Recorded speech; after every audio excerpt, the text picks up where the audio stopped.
केकरा से कहीं सखी नदी के बतिया है, नस्ली जवानी सखी रोज के रतिया है। नस्ली जवानी सखी रोज के रतिया है। केकरा से कहीं सखी नदी के बतिया है, नस्ली जवानी सखी रोज के रतिया है। 10 बजे रात से रहेली फरार है, नदिया हो गइल छिनार। गीता फागुन में खोजेली भतार है, नदिया हो गइल छिनार। गीता फागुन में खोजेली भतार है, नदिया हो गइल छिनार।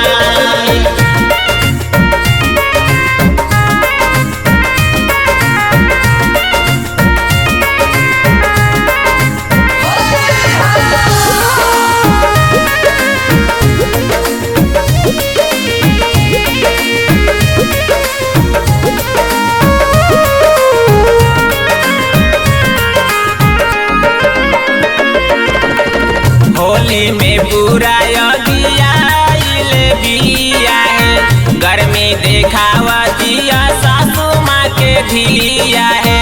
गर्मी देखावा दिया सासू माँ के धिया है।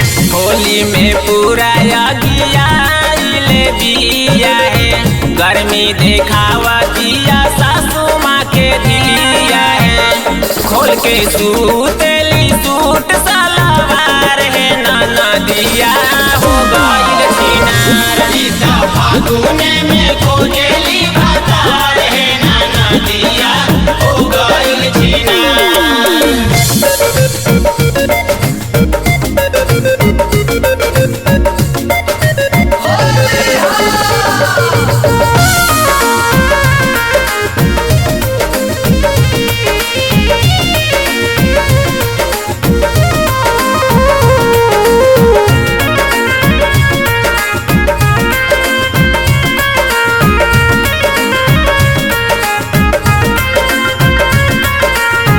सरसों के खेत में रंगावेली चोली है, शंकर बाबालू से खेले खूबा होली है। शंकर बाबालू से खेले खूबा होली है। सरसों के खेत में रंगावेली चोली है, शंकर बाबालू से खेले खूबा होली है।